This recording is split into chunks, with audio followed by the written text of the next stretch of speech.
New York Knicks, man, just recently came back off a road trip. Got the dub last night against the Brooklyn Nets. We talked about this the last time I was on, and also I believe you guys spoke on it the last episode. Very difficult road trip to go on. A lot of very good teams out west. Yes. So we were a little bit concerned that they might fall further behind in the standings. But they did good. 3-2, 3-2 in that road trip. They went out there and beat Phoenix. You know what I mean? Badly being went down that game, but still, they still had Kevin Durant. They still have Book. Beat Phoenix, good win. Wound up losing to the Clippers. Clippers are a lot better than I thought they'd be. James Harden meshing a little bit better than I expected. But they lost to the Clippers.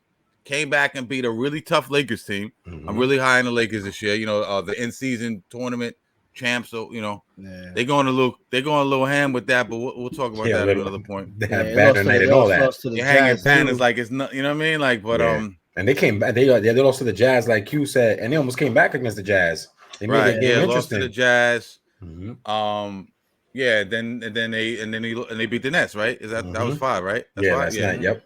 So really good. Really good. Like if you had told me before they went on this road trip, said the Knicks are gonna come back 3-2 with the level of competition they played, I'd have been like, what do I sign? I'm good with that. Let's get it, man. Jalen Brunson, a lot of big performances.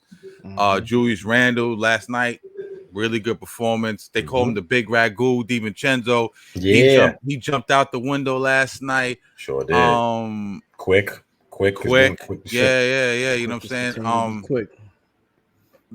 A couple of bad things too. We can get into last night's game a little bit, but I'm thinking we talk a little bit more like just overall the grade of the Knicks thus far, the season. I think we're a quarter through we're a quarter through the season already, right? Yeah, like 25 plus games. Yeah, we're a quarter through the season. Like a third way through, yeah, quarter, right? 20, third, yeah. So Mitch goes down, season ending ankle surgery, which is a big blow to who already kind of undersized on that I was going to say offensive line on the defensive the front line. So that's a problem. We did sign Taj Gibson. Taj Gibson to me has nothing left. He's just a big body. We already needed to address the 4 spot for Julius. So now, what, we're undersized, man. As good as we're playing, we're undersized. I go to Q. Let me go to you first. What's your assessment on the Knicks thus far this year? And what moves do you think we need to make? Because you did bring up a good point the other day. You said that you heard that Cleveland has actually officially put Spider on the trade block. Is that what you heard? Yeah, somebody says, there's a rumor surfacing, and to be honest, I thought it was just going to be a little bit sooner. I knew he was definitely going to be traded. We know he's not going to stay and take the option to 2025. So I thought they were just going to get rid of, Spider in 2024 so they don't lose him for anything, obviously, right? Because then that's just a stupid move. It's not good business. But it kind of led me to a surprise. Like, why not this time? I'm pretty sure there's some talks behind it. We know he wants to come here. We have a bunch of people that we need to give up to because we can't lose them. And I see quickly, he's just an amazing talent. And it's unfortunate that obviously he can't start. And he's coming off the bench and he wants to start, deserves to start. He's probably not going to accept whatever we're going to be willing to pay him to come off the bench anyway. So we got to lose him, man. But it's kind of like almost like I wanted to hurry up and just deal with the breakup just because I don't want to have to wait to the last minute. And it's you see progressing. It's like, damn, all right, now it's February. He needs to hurry up and go. So I don't know if something's going to happen this year. Like Grimes is still playing better coming off the bench. I like how that's happening. But, it's good to see Hartenstein. He had 17 rebounds the other night, man. It's good. Obviously, can't score that many points. He did have 9 one game, but then another game he had 2. Last night. Last night, against the Nets, he had 2 points, and so did Taj Gibson had 2 points. It's just, it's 2 points and like 3 rebounds for Taj Gibson. So I'm like, it's 2 rebounds. 2 rebounds. And then against the Lakers, Hartenstein played what? I think he played like 39 minutes. We got to figure something out. Now we're losing. We already lost Mitchell Robinson for the season. We're gonna lose now Jericho Sims because he's the only other big guy that we have. That's Ed's favorite character. But we need any help at this point. We're losing him for 7 to 10 days. It's just like it's not like we're gonna miss out losing him, but yeah. We're gonna be able to keep winning games. Jalen Brunson is playing like superstar, like we know him to be, and an all-star that we hope he's gonna become this season. Yes.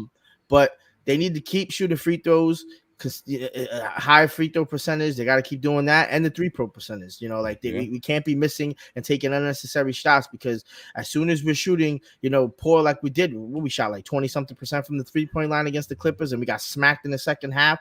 Oof. 22 points. That's not a good look. When granted, it was doubleheader. Well, it was a back-to-back game, and then that was the night before Brunson put up 50, made history, NBA history. So obviously, he ain't gonna put up another 40 the next night.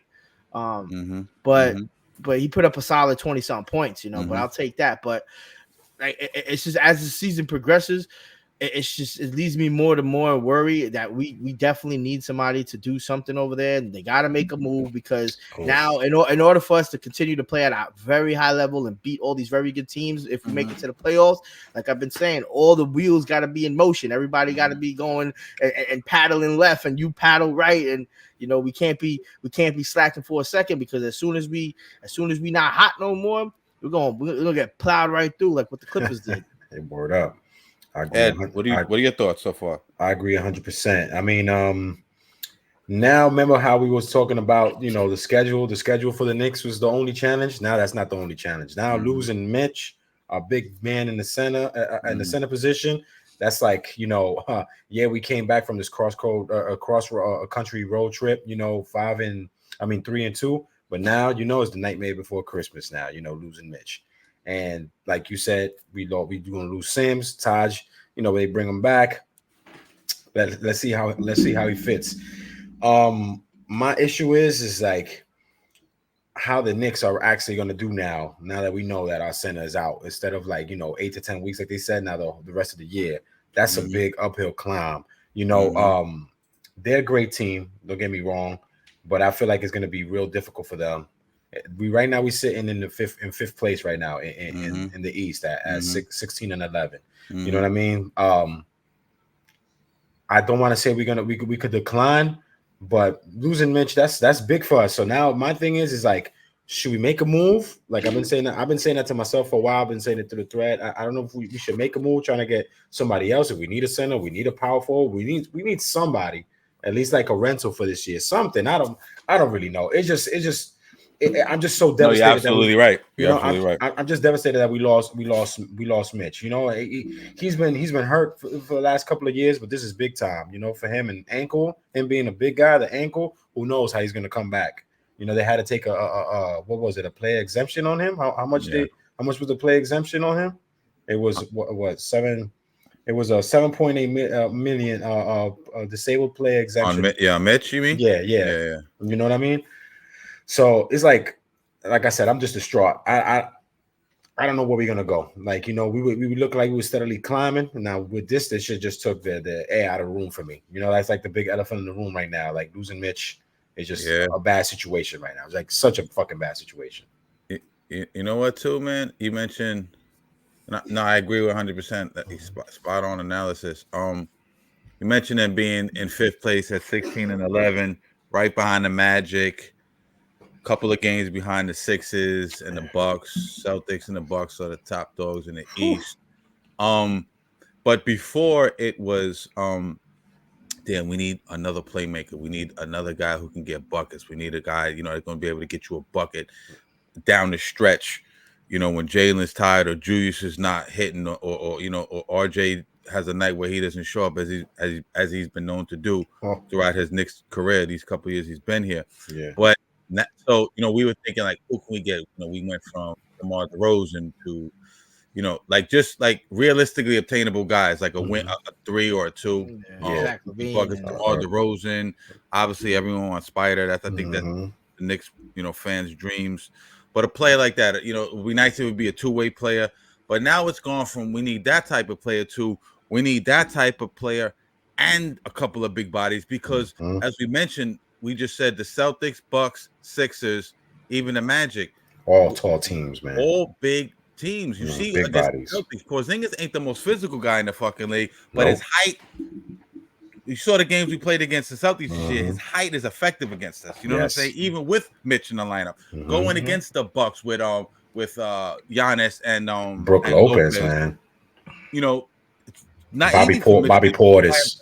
Then you got then you go further out east. You got Cleveland with the Twin Towers. So size, it is a 3-point shooting league, but it's like it's turning into a hybrid now because you do need some size. So we are definitely looking at a lot of issues, man. And the Knicks, I don't know if it's where nobody wants to do business with us, or we not trying to do business with people, or people just don't like the assets we have. But if it's a fact where we're just holding on and hoarding these draft picks, and we have to make a decision, right? Because we're wasting valuable years. We're wasting valuable Jalen Brunson years.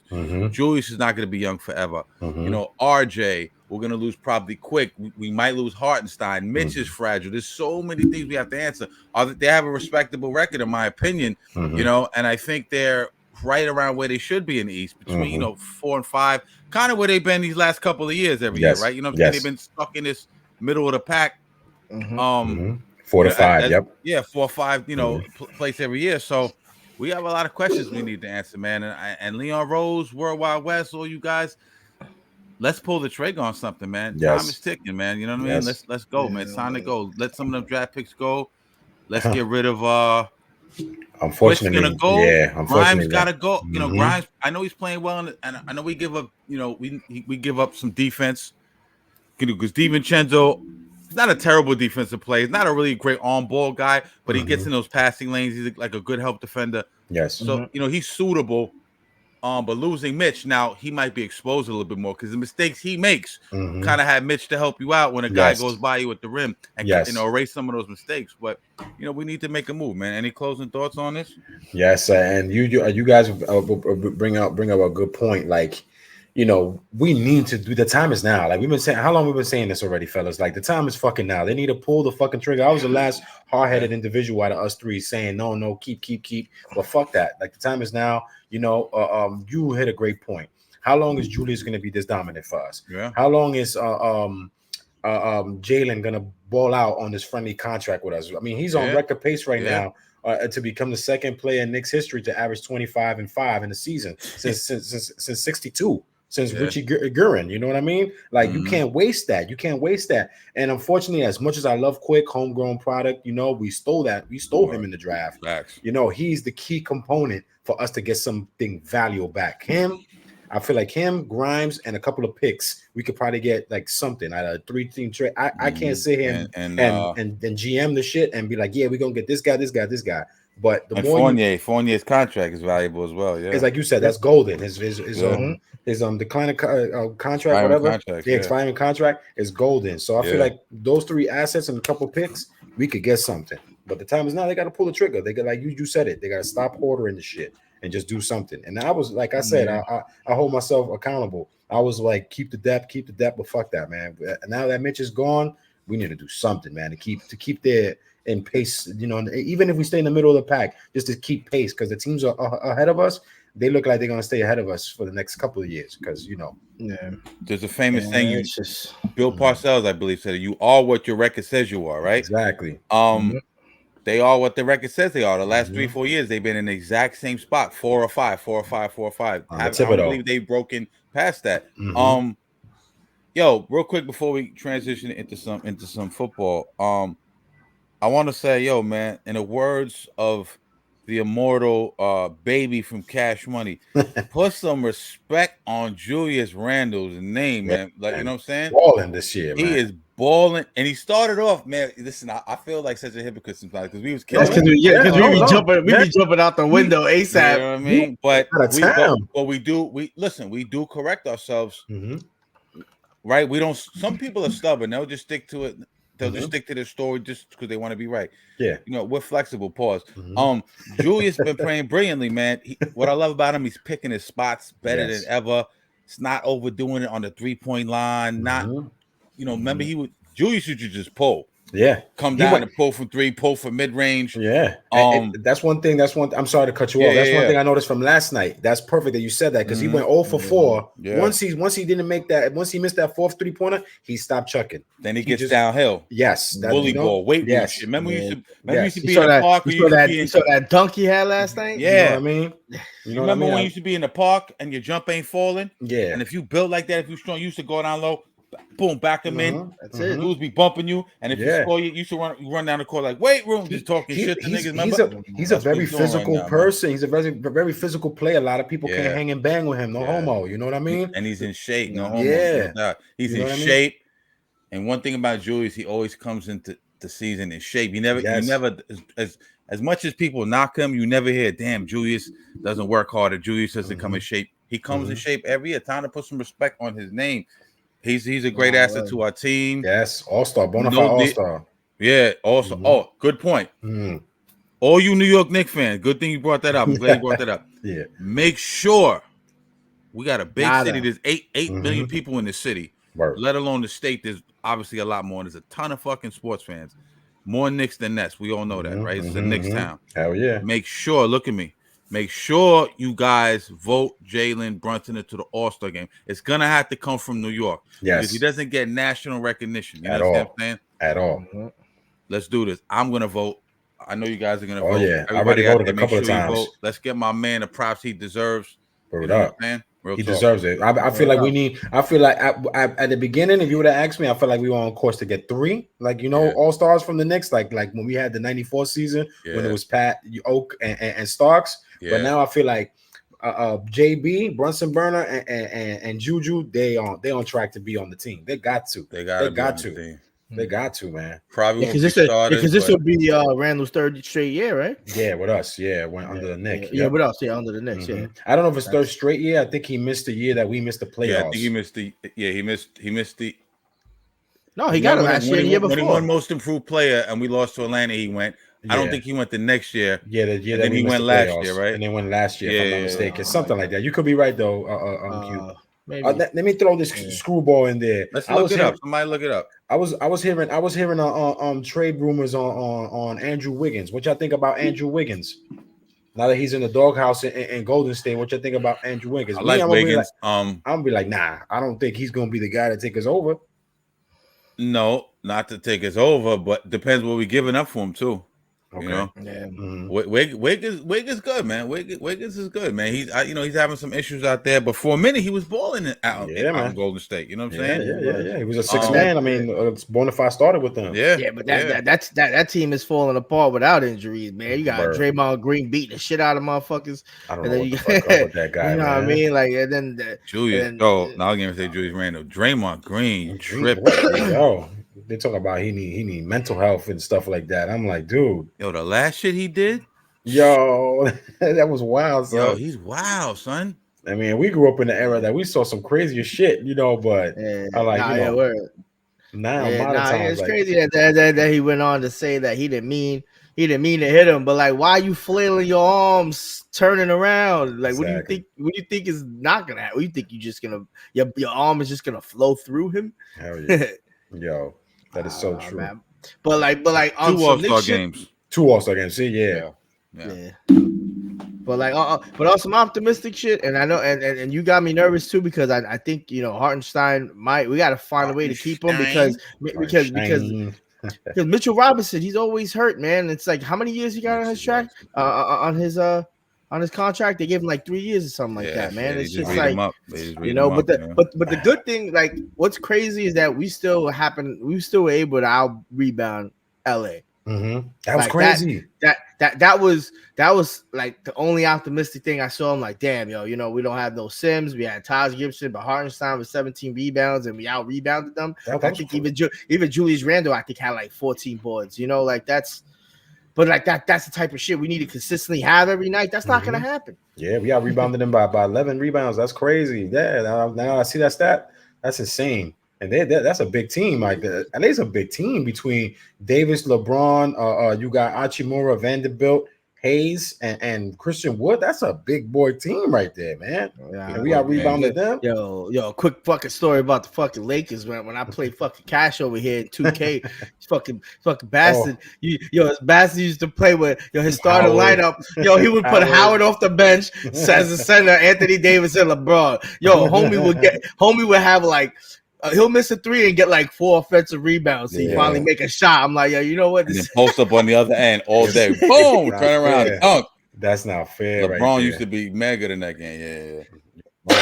Nah, but everyone else, and I'm digressing for a second, but everyone else, now you're really cute, but everyone else would like try to jack up threes. I was playing old school ball in these dudes. You know, man. Well, yeah, man. Shout out to the Knicks, man. It's Word. one of the only good things we have sports wise in the city right now.